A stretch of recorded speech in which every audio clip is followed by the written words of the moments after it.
So today's topic is Java collection frameworks and exception handling. First, let's see about Java collections framework. So basically, a collection represents a single unit of objects, that is a group, and framework is a already pre-written Java code with a set of classes and interfaces.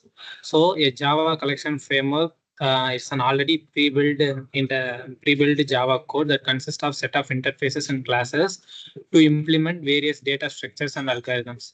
So with this collection, Java collections and framework, we can able to do the operations like storing the data, searching, sorting, insertion and deletions, and some other data structures operations. So this was the hierarchy of collection framework. So as you see, the blue color boxes represents the interfaces and the green color boxes represent the classes, and the dotted arrow mark represents the implements keyword, and the normal arrow mark represents the extends keyword. As you can see the image, collection was the root interface for all the interfaces like list, queue, and set. Some other classes like stack, vector, linked list, array list are implemented by the list interface. Likewise, the queue and set interfaces are also implemented by some of the classes and the interfaces, other interfaces. So these are the collection interface method. So since the list interface, queue interface, and set interface implemented the collection interface, so the methods that are presented in the collection interface will also be available in the list, queue, and set interface. So this is the hierarchy of collection framework. These are some of the common methods that was used in the collection interface methods. So first, let's see about list interface. So list interface is a list type data structures where we can store the data in the ordered collections of object.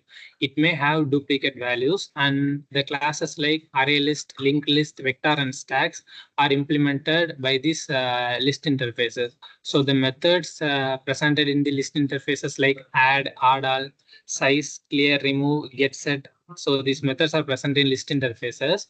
So since the list interfaces is implemented by the classes like array list and linked list, these methods are common in also array list, linked list, vector, and stack. So these are some of the common methods used by list interface. So first, let's see about array list. So array list is an resizable array implementation of list interface. So resizable array means by default the size of the array list will be 10. So if we add elements number till 10, there will be no problem for us. So if we add the 11th element, since we know we don't have space because the default size will be 10. So what will happen means, since the default size is 10, a new array list will be created with the double the size of already presented size. So already the size is 10. So now new array list will be created by the size of 20. So already the items presented in the array list are copied into the new elements. So the 10 elements that are presented in the old array list is copied to the new array list having a size of 20. So likewise, it will resizable based when it reaches its limit. So we can use the array list when we need to when we need to access the elements fastly via indexing. Since it is an ordered collections of data, by using the indexing, we can able to find the particular element by get and get methods. So the advantages for array list is it will dynamically grow when more space is needed. We don't need to specify the space while creating the array list. It will create its space when it is needed. So when we need to fastly access the element by index, we can use this method. By using the methods like add and get, we can add elements for insertion and deletion. So the next one is a linked list. The linked list is internally implemented by using the doubly linked list in the form of doubly linked list. Doubly linked list means a present element is connected to its previous elements and the next elements. So for a particular element, we can traverse from the front to the end and as well as end to the front. So we can traverse through both forward and backward. So it will efficient for both insertion and deletions because we don't need to shift the elements for searching and updating. So these advantages are faster insertion and deletion compared to the array list.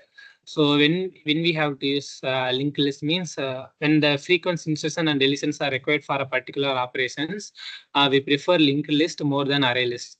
because we can be able to iterate from the start to the end as well as end to the start. So the next one is a vector. So vector is an synchronized resizable array implementation of list interface.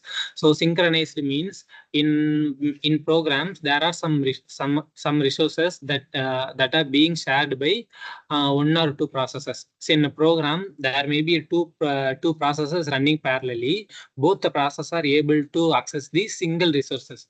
So one resources can access the data, another resource can update the data. So this should have to be this should not happen parallelly, because if one process is updating the data means there may be a data inconsistencies while the other process are able to access the data. So to remove these inconsistencies in vector, we have implemented a method called synchronize, where this will have a control over accessing the shared resources by the various process of the programs. Since it's thread safe and as well as synchronized, we use vector for accessing the shared resources properly. When we have multi-threaded environment and we have running the process parallelly, we can use this vector. The next one is stack. As we all know, stack is an last in first out data structure that also extends the vector. It inherits safety because it extends a vector, so it is also synchronized. We have two operations like push and pop. To add an element into the stack, we use push, and to remove the top of the element, we use the pop method. If we have operations like undo operations, and we need to do operations on the last inserted elements, means we can use this stack. So the next one is a queue interface. So queue interface working on the principle of first in, first out. So it can be defined as an orderly list to hold the elements which are about to be processed, which means if we inserted a first element if inserted an element into this queue interface, that the first inserted element will be going to the process firstly. So there are some classes like priority queue, DQ, and array DQ, which will implement this queue interface. So the methods like add, offer, remove, hold, element pick, these methods are present in queue interfaces, and the classes like priority queue, DQ, and array DQ, which are going to implement this queue interface, will also have these methods in common. First, let's see about the DQ. It's an interface. It allows insertion and removal of elements from both the ends. So it supports both first in, first out and last in, first out behavior. We can able to insert the elements and remove the elements from start to end as well as end to start. So since it is the key feature to make sure that we can add it or remove from both front and back. So it can be implemented using array DQ or linked list. So we need to use this DQ when we have to use both queue and stack functionality at the same time, such as breadth first BFS breadth first search. It was used in trees where we have a root node which will have a children's node. So likewise, the hierarchy will go till the end, and if we need to find the shortest path using that queue functionality, we use BFS. For this, we use DQ. Likewise, if you use stack methodology to find the shortest path like depth first search, we also use this DQ. The next one is an array DQ. Previously, we see about DQ. With this DQ, if we add a resizable array implementation, as mentioned in the array list, we can call it as an array DQ. It will used for the ideal implementation of double-ended queue or stack for backtracking algorithms.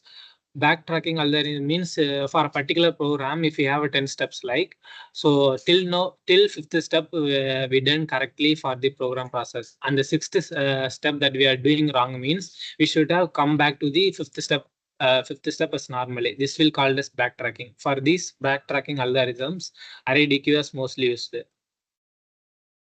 The next one is priority queue.